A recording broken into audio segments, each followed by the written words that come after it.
This podcast is brought to you by Barry's Tea. Family owned since 1901, Barry's Tea have spent many years perfecting their tea blends. And for me, Barry's Tea is the best tasting tea in Ireland.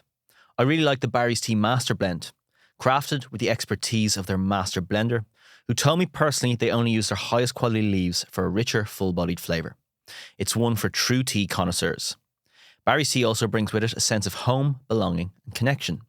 Just one sip of Barry's Tea and you're home. So stick the kettle on, make a cup of Barry's Tea and enjoy the podcast.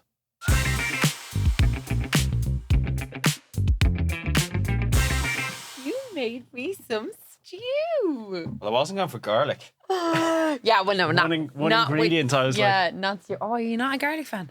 no, I love garlic, but I was like, okay, what do I stew. I was kind of thinking, will I do garlic bread with the stew? I thought, Look maybe at not the in the middle of the day. presentation and everything. Slaving away, Anna, I was.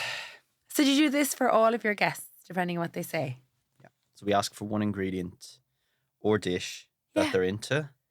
And the idea is it's an icebreaker because I'm not an interviewer, I'm a chef, and it helps me get into an interview. Oh my God. I mean, that's class. But Because it's I just presumed it was you get an insight into someone's personality, maybe what's the, because I said, don't overthink it. Well, you What's do. the first thing that comes to mind. Yeah. Because, hey, I'm an overthinker.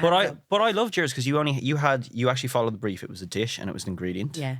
I'm also digging. Am I allowed on, to go dig in? for it, yeah, go I for should it. have actually just asked that question before I just just go like for struck it. my.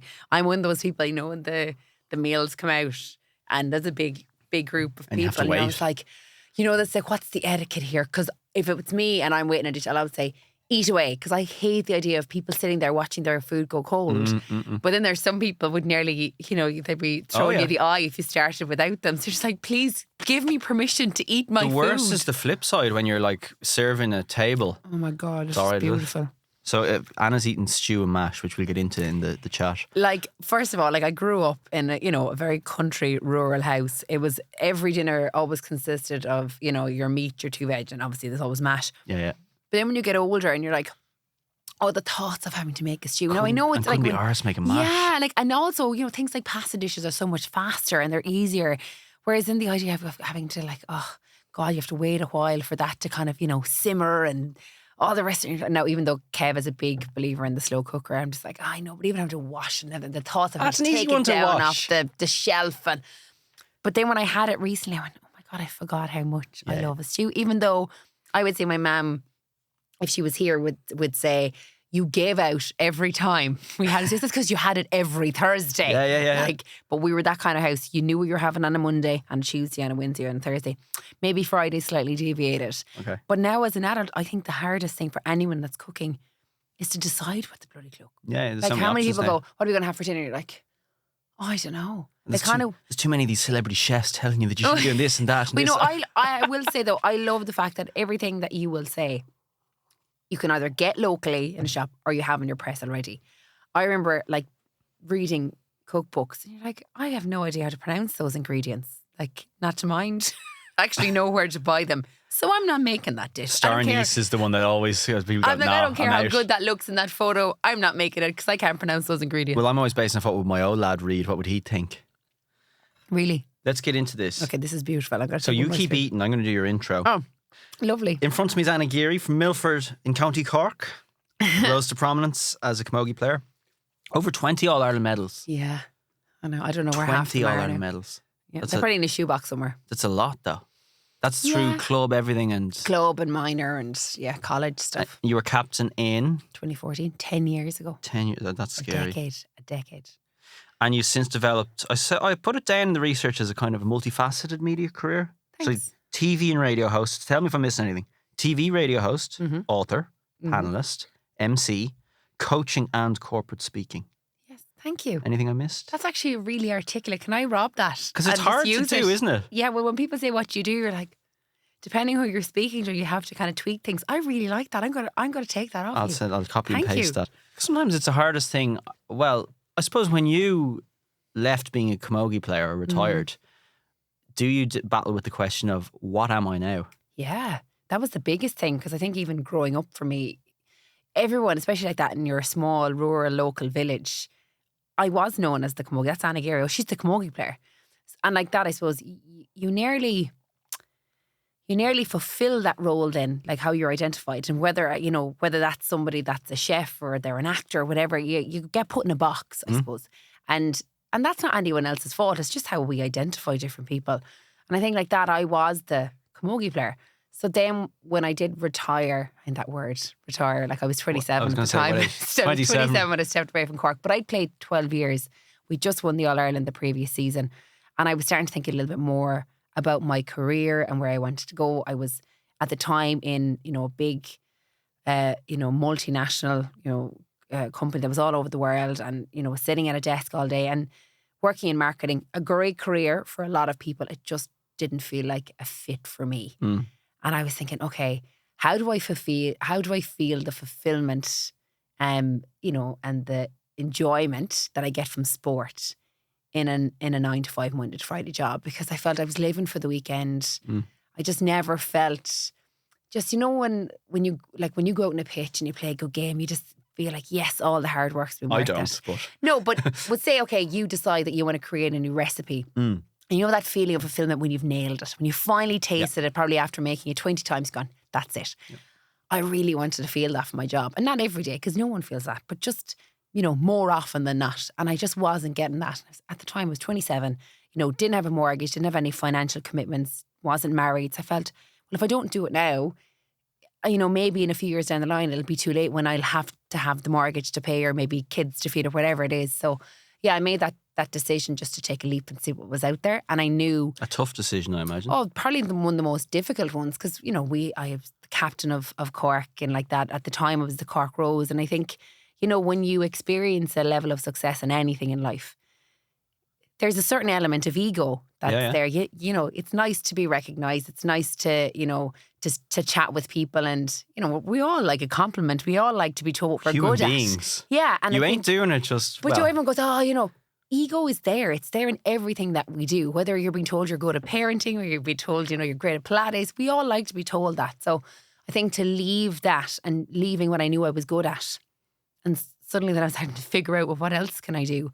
So I knew that if I was going into the world of media, it was going to be probably unsociable hours. I was going to be at the bottom rung of the ladder doing the jobs that a lot of other people didn't want to do, which meant I wasn't going to be able to drive home to training in Cork 3 days a week. And like that, commitment is everything when you're at that level, you know, optics wise, if nothing else, you know, because you want to show your teammates. Talking about that commitment. So for those who don't know, I don't know, what is being an inter-county hurler? Yeah. Like, what does that week look like?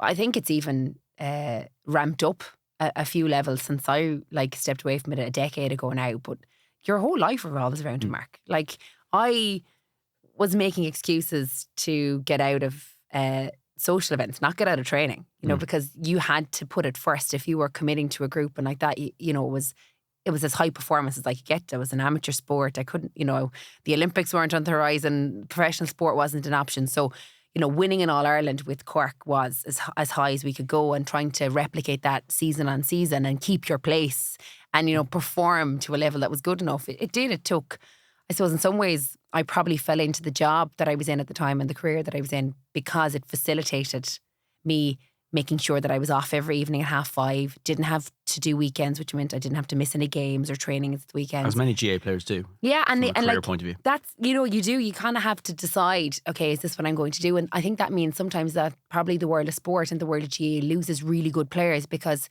their jobs don't facilitate them playing, especially if it's shift work, nurses, you know, like that. So you'd meet a lot of teachers in the world of inter-county, certainly in the inter-county. Used to be bank tellers as well. The regular jobs and no need for overtime, not weekends. And, you know, it was great, but I definitely found that camogie was the centre of my universe. Yeah. And I built everything around it, whether that was friendships, relationships, work. Like, holidays were non-existent usually unless they were with the team.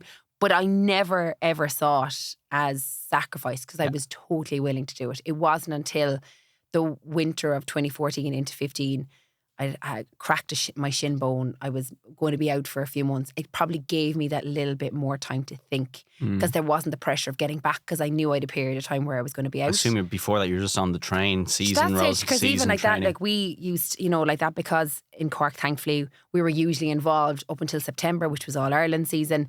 Then I was playing at a high level with my club. We were winning Club All-Irelands, which meant you were training through the winter. Yep. So it was almost more or less 12 months, but I loved it. Yep. Like I really did. And I got so much out of it. So I never saw it as a sacrifice, but I started to think more about, but post Camogie, where am I going to be? Because it's what, 40, 50 years of a career to fill. Yeah, and I was in a job that facilitated the camogie, but I said, but what if you remove camogie from the equation? Then I'm just in a job I don't particularly enjoy. Yeah. So I was like, I have to figure that part out, because he said that's the part I'm going to be in for a decades longer. And to take the leap into the world of media, especially coming from a small rural village in North Cork, and I think, who does she think she is? But now? it's very She's trying Irish to get thing. on the telly. Isn't it a very Irish thing? Yeah.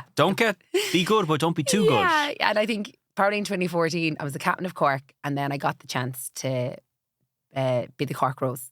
And that was great crack. Like my cousin had done it back in 2000, and she was the Limerick Rose. And I remember going back to Tralee and seeing her in the parade, and I just thought, she looked like she was having a ball.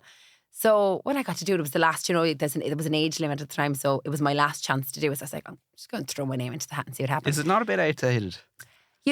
It depends what way you're looking at it. If you look at it as a pageant where girls dress up in dresses and walk onto stage and, talk about their interests and their loves and all that, I can completely see why people go, you know what, that we've moved on from that. Yep. But that is probably 5% of what the actual, number one, the festival represents, but also what it is to be, I suppose, the Cork Rose. I saw it as, okay, what is it that I love about GAA? It's a chance to represent my family, where I come from, to get out there, put myself out there and just try new things, open myself up to opportunities and see where it goes.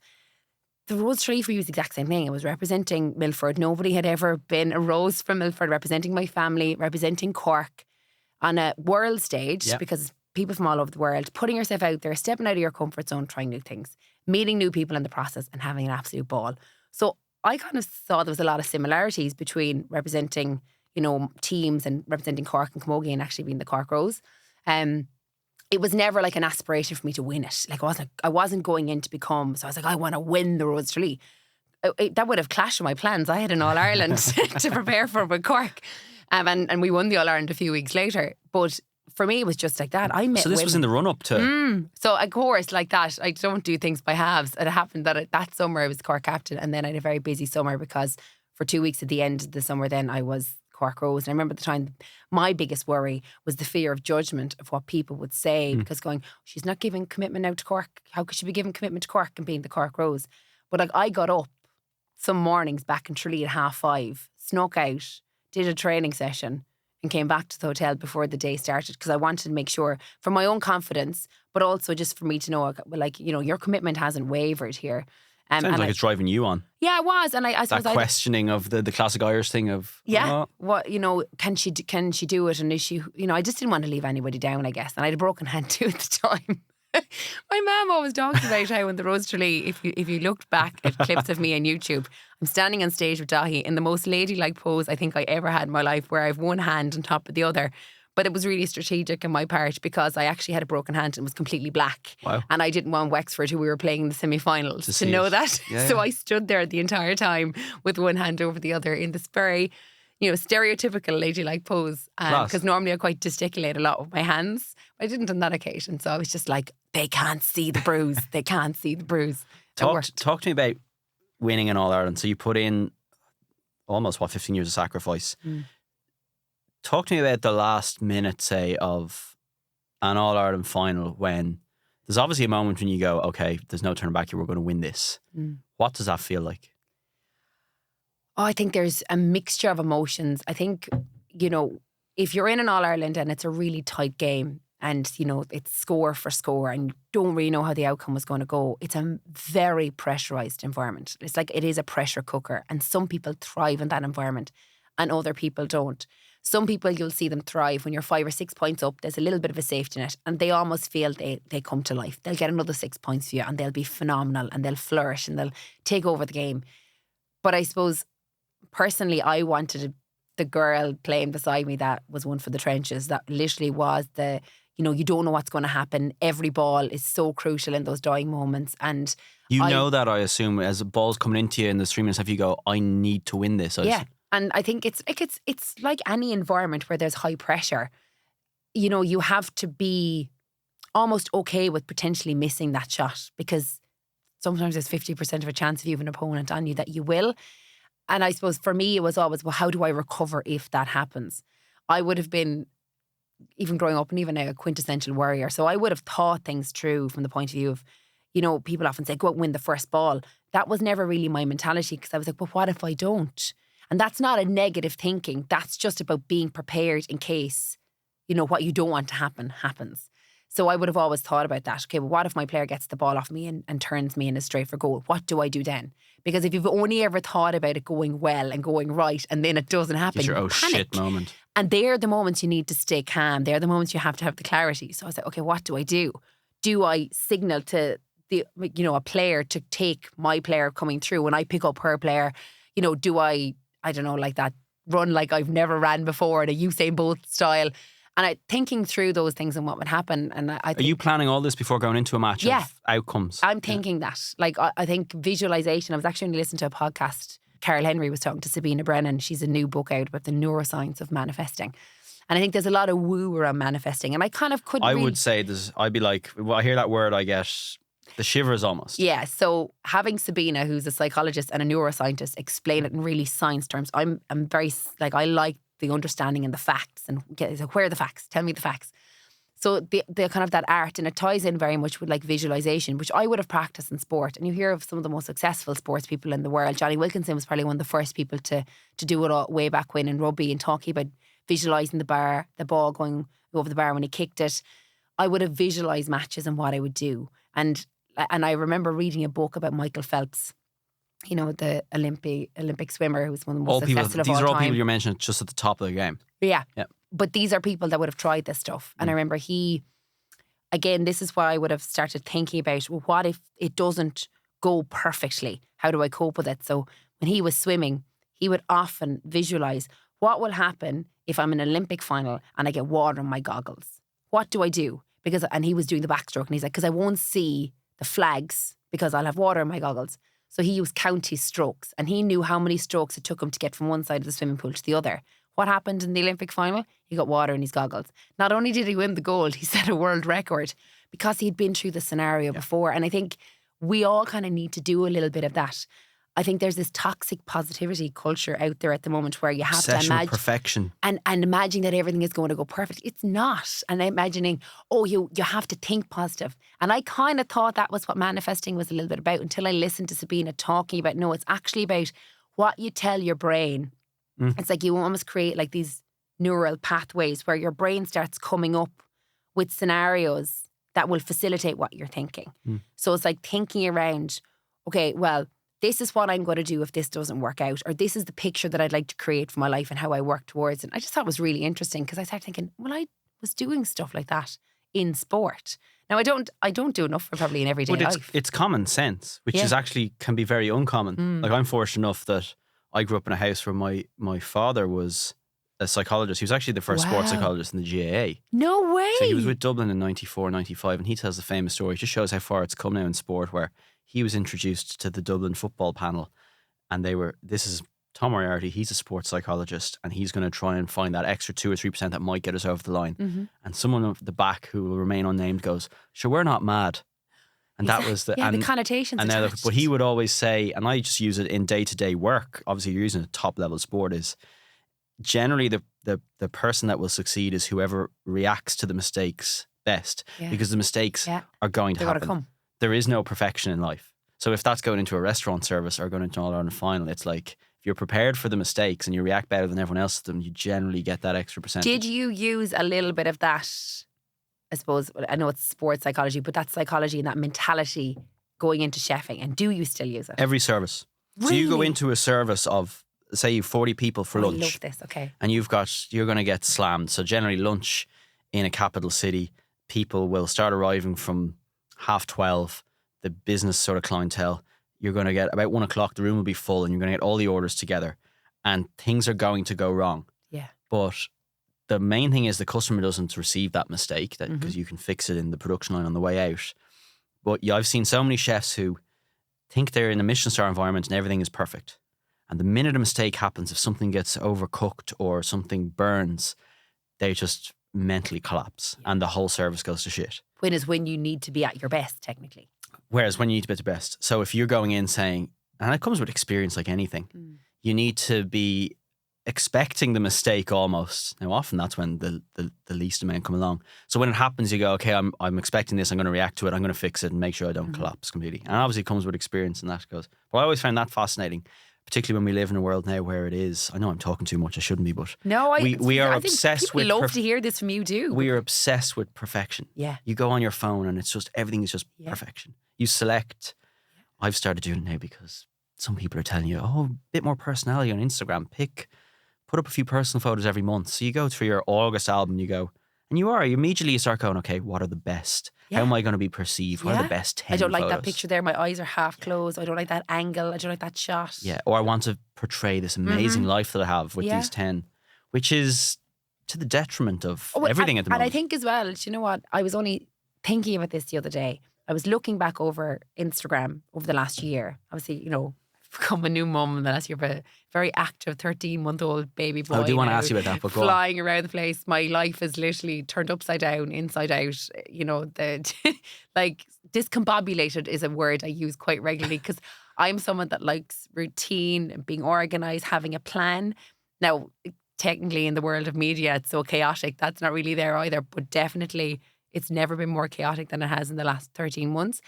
And I look back over my Instagram and like that, sometimes you can forget that your life is that chaotic because you've created this life yourself that almost looks picture perfect. So not alone are you looking at other people's lives that can look picture perfect, you're looking at your own feed and you forget all of the stuff that has actually gone on, the chaos and the manic nature of life in the middle of it. And you go, oh, I wish my life was like that. You're like, but when you were in that moment, you were not thinking that. It's like the galleries on your phone. You have your 10,000 photos, which are just carnage in mine anyway. And then you have it kind of, every time I put an Instagram one up, it goes into a separate album. And it's this little perfection, life of perfection. And how many pictures did it take to actually get that shot that looks perfect enough for you to want to post it? I kind of hate that we live in that world. Yeah. And there's a pressure there. Like I do find that, I think COVID, there we speak its name, when I had to, I suppose, strip back and I was at home and like that, you know, wasn't getting the lashes done or the colour done or the nails done, and all of a sudden you're kind of coming on looking a bit thrown together. In some ways I connected more with people when and it was actually myself. I had to have the confidence to come on stories looking like that and being okay with it myself. And then I found that other people kind of felt, it's nice to see someone that, you know, maybe I'm watching their stories that doesn't look picture perfect. So talk to me about that, being essentially what you've described there as a role model to lots of people out there, but particularly to girls. God, even that word role model, I think it kind of, or that, you know, term nearly brings pressure with it because you're thinking, well, oh my God, what do I need to be for people? And I think for a long time, particularly in my 20s, and even being in the public eye, I overanalyzed who I needed to be or how I needed to portray myself because, you know, I have this, you know, incessant need to please people and want to be liked. Yeah. I'm getting better with it now that I'm in the latter end of my 30s, but definitely it was there going, oh my God, you know, how do I portray myself to be that perfect person, you know? And there is no perfect person. You could be 10 out of 10 in every aspect of your life, and I can guarantee you there'll be someone that still doesn't like you. Because actually I heard that you could be the juiciest peach in the world and you'll still find someone that doesn't like peaches, just to bring it back to food. So I had to, I suppose, especially in the last few years, kind of learn, you know what, you have to be yourself. And I hate that term because it sounds very, you know, authentic self. But you have to kind of figure out who you are first. And I think the problem is, or the challenge is, a lot of us, we don't spend enough time figuring out who we are. You know, and who we are, like with your best friend at home behind closed doors. Who is that person? Because that's you. That's you at your most real. And we don't allow that person to see the light of day. Certainly not on a regular basis because we're afraid that person's going to be rejected or not accepted, and that's really hard. Whereas if you put out this fake persona and that gets rejected, well, then it's a little bit easier because but that's not really me. But working in the world of media, especially, say, recently I filled in for Ray Darcy on Radio 1, and that was a huge pinch me moment because, I mean, that's a juggernaut of a show and like it's, you know, in the middle of the afternoon. That's a pressure. It is a pressure. It's live, and I had to very much make a decision that I had to be me on air, because people, especially Irish people, are very good at smelling BS. Yeah. If somebody is not being real, you know, how can you connect with them? And that was really vulnerable, because like, shit, what if I'm myself and people don't like it? Where do I go from there? Where do I go from here? Because this is me, you know, warts and all, flaws and all. And that, I think that's the thing with social media. It's a danger that we have to be aware of, is making sure that we are the person we put out there on a story, so that, you know, our friends see us, maybe our kids, you know, our families. You just kind of owning who you are, you know. And so what I did was, in the first few days of being on air, I asked a few of my friends to tune in. And I assume you have the inner circle. yeah, there's around. and you know that yourself. You'll have a lot of noise, and there'll be a lot of opinions, whether you're in the world of social media or the world of media or not. We all know that the minute you step out your front door, there's going to be lots of people that are going to have opinions about it one way or another. So you have to kind of have a very small circle of people who you trust. And then they'll tell you what you need to hear, even if you don't want to hear it. And I asked them, I was like, you know, do I sound like me? And there was a few feedback, especially in the first day or two, you know, saying, well, you don't really think that. Like you know, that's not what you'd say. If we were at home sitting in the kitchen having a cup of tea, that's not what you would have said. And maybe after about day 3, I kind of felt, okay, as I moved into day 4, I was like, okay, yeah, now I kind of feel I'm getting into a flow. And then you just have to pray that people like what they hear in this day listening. I'm surprised at that, though. I assume like Anna Geary, the Cork Camogie captain, would be so self-assured in everything that you would take. No. And you do see lots of people in these positions, you go, they're so self-assured. But obviously behind the scenes, there is constantly that questioning yourself. Oh, yeah. And I think, look, in sports, you're always questioning yourself. You know, you're always going to have insecurities. You're always going to be looking over your shoulder saying, am I going to get my place in this team today? And New Year, is there a younger version, faster version of me coming through? Yeah. But that keeps you on your toes as well. And I think sometimes, you know, the danger is if you're too self-assured, you can nearly get complacent. So I suppose I've probably used it to my advantage, that level of insecurity, maybe of always, you know, checking in with myself and making sure, oh my God, am I good enough?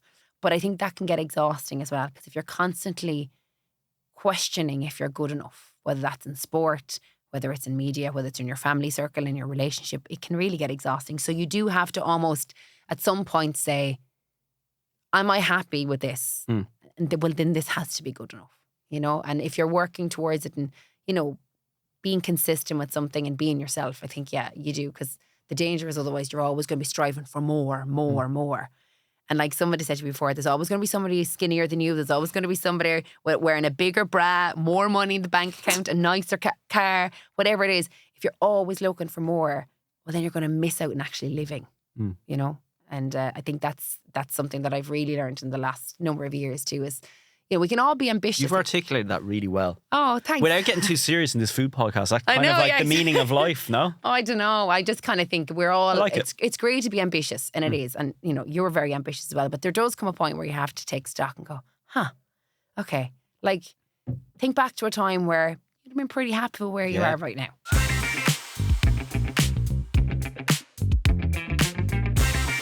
Thank you to Barry's Tea for supporting this podcast. Barry's Tea holds a special place in people's hearts, not just because it tastes amazing, but because as Irish people, Barry's Tea is one of those special things that connects us with home and that sense of belonging. We drink it in cafes, in restaurants, at book clubs, when we're out hiking. We even bring it on holidays and drink it all over the world.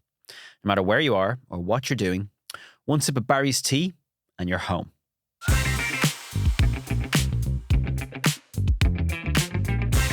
Does that lead into what I did want to ask you about, how Anna Geary changes becoming a mum? Wow, yeah. Anna Geary, like, it. I was one of the last of my friendship circle to have kids, and you know, I liked life. I think it's okay to say that I did like my life pre-baby. It was never that I didn't have a hope that I'd be a mum, but it was never necessarily a burning desire either. You know, some people from the minute they're old enough, they just want to have kids and a family, and that wasn't there for me. I never dreamt about walking down the aisle on my wedding day and things like that. I probably, you know, maybe dreamt more career-orientated, sports-orientated stuff.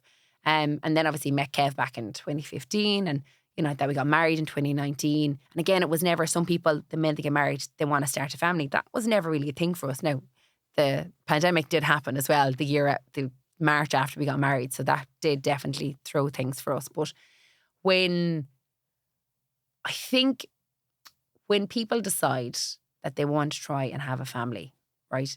That's the word that they try. Because I think there is this, I always say, okay, it would be great to have a family, it'd be great to have kids. But it doesn't always work out like that. And it doesn't mean just because you decide that you want it doesn't mean it's going to happen. And so sometimes when I was interviewed and going, oh, Anna, you're going to start a family. I'm like, or, do you want kids? Like, well, wanting kids is only part of it. Because then we need to have the small matter of whether or not we're able, whether or not it will happen. I think for a lot of people, especially women, we get asked this a lot, but it's like, well, there's a whole host of other things happening as well. I find that an incredibly ignorant question. And men don't get it in the same way as women do. You're stood there in front of a microphone in silence. Yeah. And you're like, you have no idea what's happened. Like, thankfully it never happened to me, but, what if somebody had a challenge getting pregnant? We all know someone. Yeah. Or maybe they had a miscarriage, or maybe financially they're not in a place to have kids. It's not just out, we're going, oh, you're married now, you're going to have a kid. Like, no sooner did we have Ronan, it was like, oh, is he going to have a brother or sister? And like, okay. it is that. And for people who can't see, it's Anna doing the kind of almost the side look, the country thing now, of all. TikTok. Yeah, straight away. And I think it's just that's something I was really mindful of. Okay, right, it would be great to start a family, but that's the first step. There's a lot to go. And look, we were really lucky that we decided, and a few months later, we were, I was pregnant.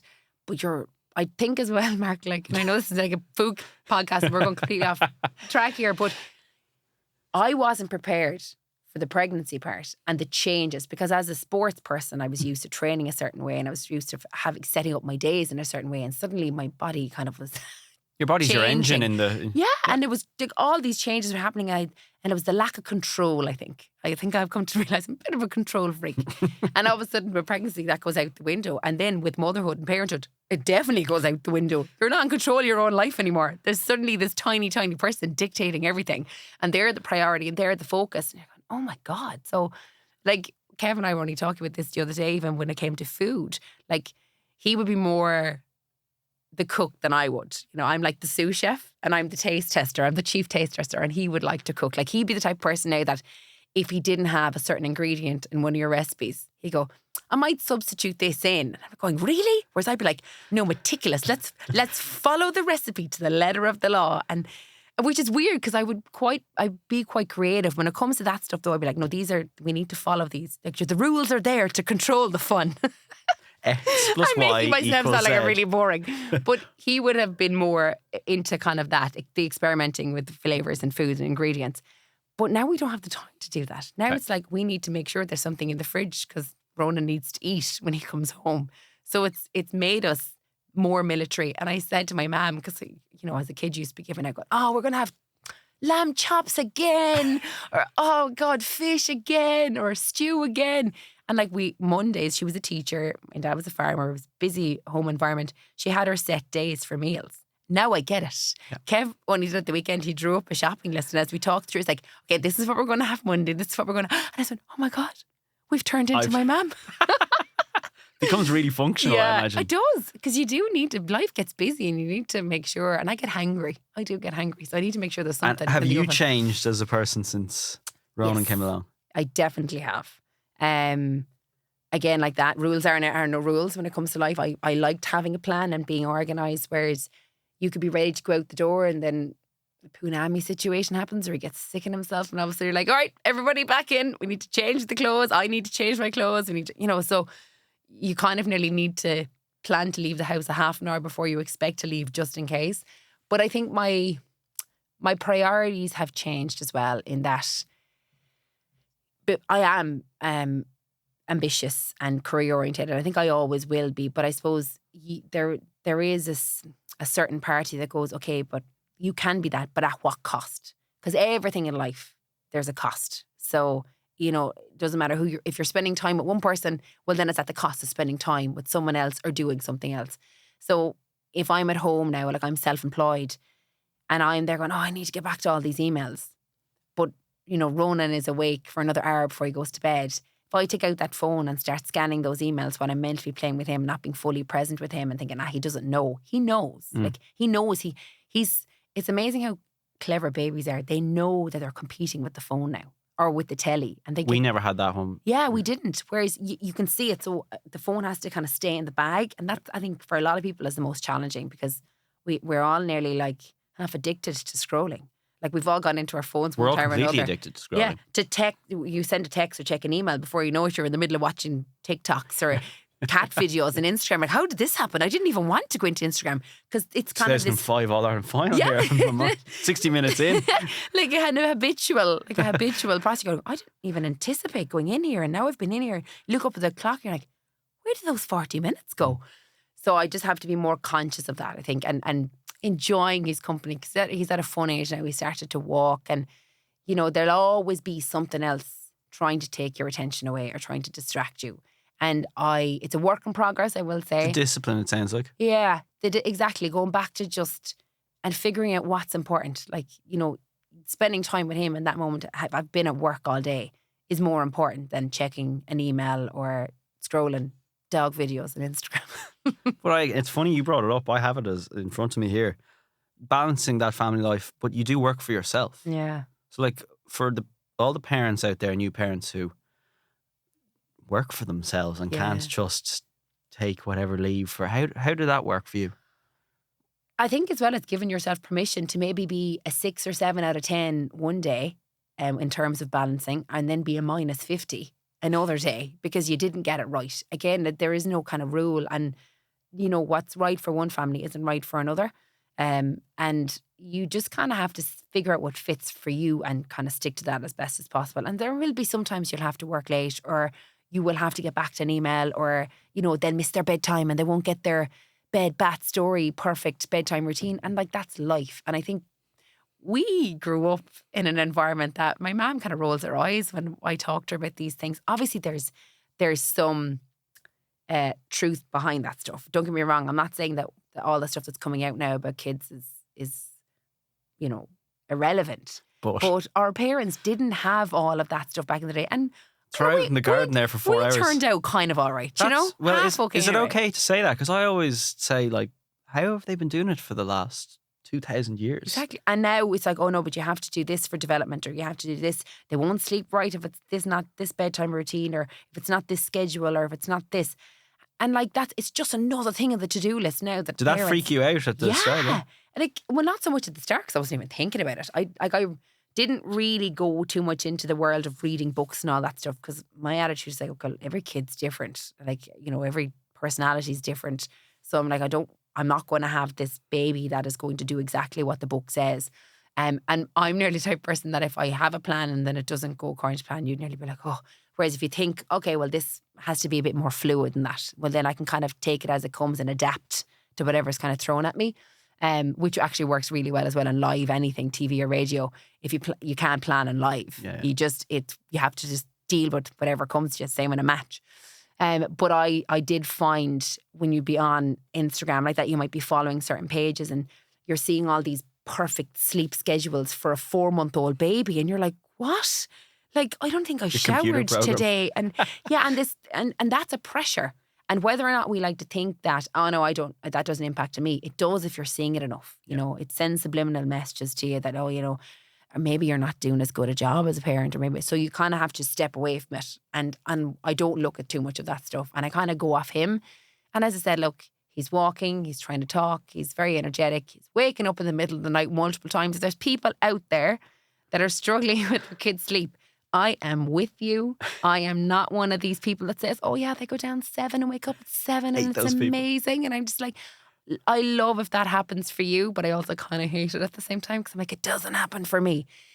And I think we have to kind of be okay with that. I'm hoping that, this phrase, this too shall pass. But right now he's in the car, he's in the buggy. If he likes the motion to sleep, he's a very energetic child. He likes to wake up. You're clearly enjoying it as well. You can tell. I am enjoying it. I am. But it's the greatest privilege, but definitely the greatest challenge I've ever had in my entire life. Like, there's no live TV show or no All-Ireland final in Croke Park that comes close because you're winging it. And I don't like winging it because you don't know what's around the corner, but you have to. And I think, there's another 17, 18 plus years of that. So we better get used to it and strap in because it's going to be a bumpy ride. Are you going to be the pushy parent for the future All-Ireland winner on the sideline? Yeah, how's that going to work? Kevin and I talked about this. It was just like, because both of you are, we're both GA and we're both competitive people. And I suppose, look, the most important thing for me is that he plays some form of sport. It doesn't matter what level, because I suppose the benefits that kids get from sport, that even forgetting about the team environment and working as a team and like that, not all the kids that play in a team, they're not all best friends, but they all have to work together. I think that's a really good lesson for all of us as we move into college, into work afterwards, that, you have to just work with people towards goal. But I think growing up, sport gave me a kind of the skill set around resilience. You're not always going to get picked for the team. You might get taken off. You might have a bad game. You might lose a match. You have to pick yourself back up and get on with it. I think that was a great thing. And one also a thing that I learned from sport, and I look back in hindsight and realise the importance of it now, is you fail all the time. All the time. And in a world now where failing is seen as a weakness, it's not seen as a weakness in sport. You look at some of the greatest athletes we've ever produced in Ireland. Look at them all. They failed, and yet they're still top of their game. They're still brilliant. They're still really successful. So I think it kind of teaches you that it's okay to fail. Every single time you go out and play a match, you could be the best sports person, you could be the best hurler in the country. You'll make mistakes and you'll miss a goal, you'll miss a score, your player will get a goal. You will fail, but you have to keep going. And I think that's a really important lesson for anybody, young and old. And I think that's why it's really important to keep kids in sport, to teach them that stuff, because there's very other little avenues in life that will teach them that in the same way sport does, So, of course, I would love him to play at a decent level. I don't necessarily know, we wouldn't necessarily have aspirations for him. He has to be a county player, or he has to play rugby for Leinster, or he has to be an Olympian. Just once he plays sport, that's a big thing for me. And I suppose that's where I have to maybe pull back as he gets older, because I don't want to turn him off it. I don't want him to give up, because he's got the parents on the sideline that won't shut Ireland's up. fittest family mom. Yeah, get up! Briefly, I did want to ask you about the Women in Sport program you did for RT and how that came about, the thought process, the reasoning why you wanted to do that. I think the big reason, Mark, was because I saw a lot of my friends, when the girls that I'd played under 12 or under 14 with, starting to drop off. And then there was a core group of us that still stayed together and still played and went on to be quite successful. But a lot of girls were lost along the way. And I was trying to figure out why that was. And I suppose when I was a teenager, back in the 90s, it's very different to the teenagers that we have now. So, okay, I'm going to ask them. Rather than asking the lecturers or the people that are out there telling us what it's like to be a teenage girl in sport. It's like, no, why not go to the source and actually spend time with teenagers and figure out what is it and what are the barriers. And I think there is this idea like that, it's the body image, it's the, and that was definitely a part of it. Like the idea of the gear that they had to wear was a massive thing. When we were setting up an environment for them to play a tournament, it was like, what do we have to wear? So there was definitely that consciousness in them about their body insecurities and maybe what they had to wear, and being aware that they were going to be watched by other people. But what I actually started to realise, it was the environment that was created was more important than anything else, including body image and body insecurity. It was the environment.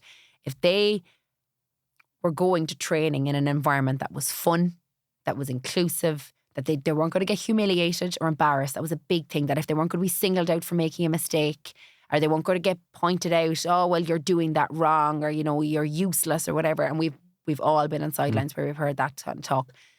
If they were in an environment where they felt safe, included, it was fun, then they came back. They came back to training. And there was also this idea that younger girls didn't like playing in teams, they didn't like being competitive. I didn't find that. They were very competitive once the environment was fun.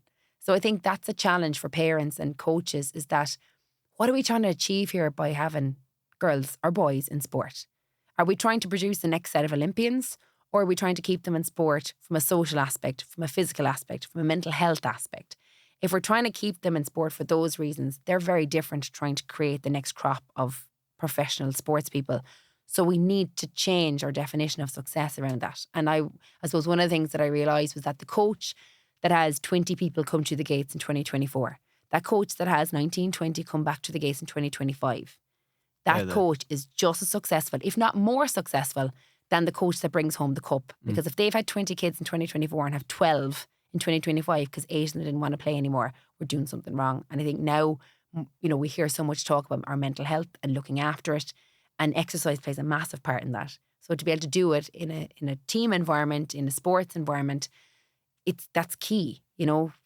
Bringing it in. Like I really think in the world of even primary schools, not having designated PE teachers, not having more PE hours where kids get out and move. Exercise should not be seen as a weight loss tool. And that's what we often see it as. There's such negative connotations attached to it. It should be seen as something that enhances our life. And like the only way to do that is to start teaching kids young. And from the outside looking in, and potentially a place of ignorance, I would say like in the last 10 years, women's sports has definitely started to gain traction and is seen a lot more. Yeah. And I don't know why. There's some sports where there's no talk about gender. Yeah. Look at the Olympics recently. Yeah, absolutely. Or tennis, or they're kind of, and then there's some sports where there's a complete disparity in the sort of coverage and the status a male or a female athlete is held in. I don't know why. And like, I hope we will bridge that gap, but I just think it is like that idea of if you can't see it, you can't be it. And I don't mean that younger girls and boys watching telly and watching their heroes, I want to be the next professional soccer player, the next, runner in the Olympics. It's not. It's just more about they create this idea in their head of what sport is like, and they see, the colour, and they see the fun, and they see the support. And at any level then when they're playing it, they'll nearly feel that they're, starting to emulate their hero. And I think that's really important. And if they go a little bit along that journey, they don't have to go all the way to the top level, because only, maybe 1% of all kids that play sport are going to end up at that level. But if they can go to a place where it's part of their lives, they'll carry that with them all the way into adulthood. And I think, as we get older as adults, it's harder to make friends, lads. It is harder to make friends. When you move to a new place, when I moved to Luxembourg back in 2008, the first thing I did, it was in my 3rd year of college, I was on Erasmus, I joined the GA club, right? For no other reason but just to create a social scene for myself. To get help finding a house, to get the law of the land. And when you're in an environment like that, or a club, it's bigger than just you. There's a sense of belonging that can come and from it's that. people. It kind of goes, as we said about Instagram and social media, it's real people you can connect with. Yeah, absolutely. And you can kind of feel you're there. I better ask you some food questions before you go. I know. No, it's fascinating. That's what you're all about. Yeah, and it's funny because even when I was growing up, when it came to food, because I played so much sport, and without even realising it, food was fuel. It wasn't calories. It wasn't calories in, calories out. It wasn't macros. It wasn't carbs. It wasn't protein. Younger kids now are exposed to so much of that, and they're so aware of it. The only reason why I knew what a carbohydrate was from home economics in school, but I wasn't really thinking about it again in terms of weight loss. My food was fuel. It was like, and I even said that to younger kids now if I was ever asked to talk to them. I'm like, what you're putting into the body is driving your engine. And then I remember saying, it's your fuel for your car. And like, well, what about, is it electric? And you're like, oh, okay, there's always one, kid. Yes, it can be electric if you want. But it's like, it's keeping you going. Yeah. So I've always had that attitude when it came to food. It's like, even now, when I might be able to sit down and have a nice meal if I'm on the go with Ronan, it's like, what you're eating has to keep you going. It has to sustain you. So it's kind of developed a healthy attitude for the most part around food. So what did you have for dinner last night? Last night for dinner, we had they were like chicken, sweet chili chicken kind of wrap things with kidney beans and kind of, like now look, I could say we made them from scratch. We didn't. Our butcher, hi Peter, does them up. And, we got them because I was back up late from Cork. I was in Cork for the last 2 days and Kev threw them in the oven and they were lovely. So, you could make them yourself, but hey, look, we do live in a world where convenience is nice as well. Hang on to him. Yeah, exactly. Tea or coffee order? I like a tea. I am a tea drinker. My mom's a tea drinker. She drinks about 14 cups of tea a day. So anytime she's around, we were always having tea. But now, the big question, which tea? Oh, do you even have to ask that question? I'm wearing a red jacket. Of course, it's the Barry's tea of Cork. Actually, they made me once on radio do a live taste test. Because they're like, the Cork people, you're always going on about Barry's tea. We're going to do a live taste test. There's pressure now. The panic. Because I went, oh my God, I feel like this is like the greatest challenge of my life. Now I got it right for the record. And also even before the milk went in, kind of half cheated because I recognised, there's the gold blend. It's called gold blend for a reason, with kind of the deep red colour. No, obviously I didn't tell them that at the time. I just left the milk going. I was like, no, this is definitely the Barry's tea. So that was a bit of a panic moment. Takeaway order, go to. Pizza. I love pizza. And I am one of those people, yes, that puts pineapple on their pizza. Sure, it's 20 or 5 a day. Do what you want. And then we'll finish off. And I haven't actually said this to you. Sometimes I give people a bit of a tee up on this one. So, Dreamland, table of 4. Who are your 4 guests? Alive or dead? Anything. Oh God, I won't overthink. I still think this is the greatest insight into someone's personality. Yes. And we've had some fascinating answers in this podcast. Wow. This is brilliant. Oh my God, this is a really hard question. Okay. Like, you're in the kitchen, yeah? So like you could be there doing because otherwise I have to have a chef. Oh no, you don't have. The food's been made by Okay, some great. So you're in the AI are kitchen. making the food. It's coming out. Okay, right, that's fine. It's That's the true. people around the table. Okay. I have always been fascinated by Oprah Winfrey. Like, I really have. I just, she's such an incredible life story and where she's come from. And obviously me being in that world of TV, I'm just fascinated by how people connect with her, you know, Right. and she's had that for a long time. Strong first guest. So, yeah. I'm going to kind of have these pay her maybe and cheat. I have loved the bromance that has come out of watching Hugh Jackman and Ryan Reynolds for that promo tour recently for Deadpool, right? And Wolverine. And I just was like, oh my God, they look like they have an absolute ball anytime they're in each other's company. So that's kind of, I just watched a story recently and I said, God, I'd love to go on a night out with them. I'd say they're great crack. So can they come as a pair? And that might be one part. That we'll consider them as one. We're going to charge some extra on the menu for that too. Yeah. Let me see.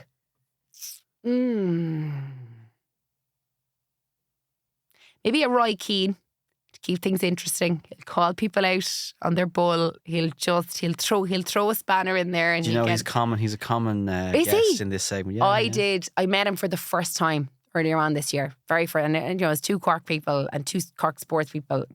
Our paths never crossed, and we were on a panel talk together inside in the Everyman. But he was just like, he had the audience in the palm of his hand, and I think there's this way that he's set up or portrayed, but he was hilarious. He was so insightful. He was sharp. Yeah, but like searingly honest. But also as well gave a lot of himself, Was himself, as you probably were was talking very, about and I earlier. really liked that. Yeah, and he's good. Like, he's got a great sense of humor, great dry wit about him. So I was like, yeah, okay, definitely.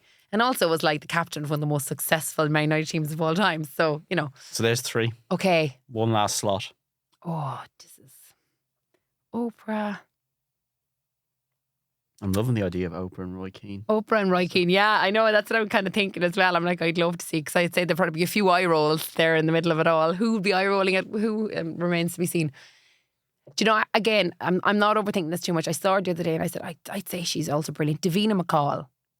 Wow. There Yeah. you go, from left field. Yeah, because again, Big Brother, remember that in my youth? Yeah, but really open, really honest. Hasn't had the easiest life. She's had lots of ups and downs, been really honest about it.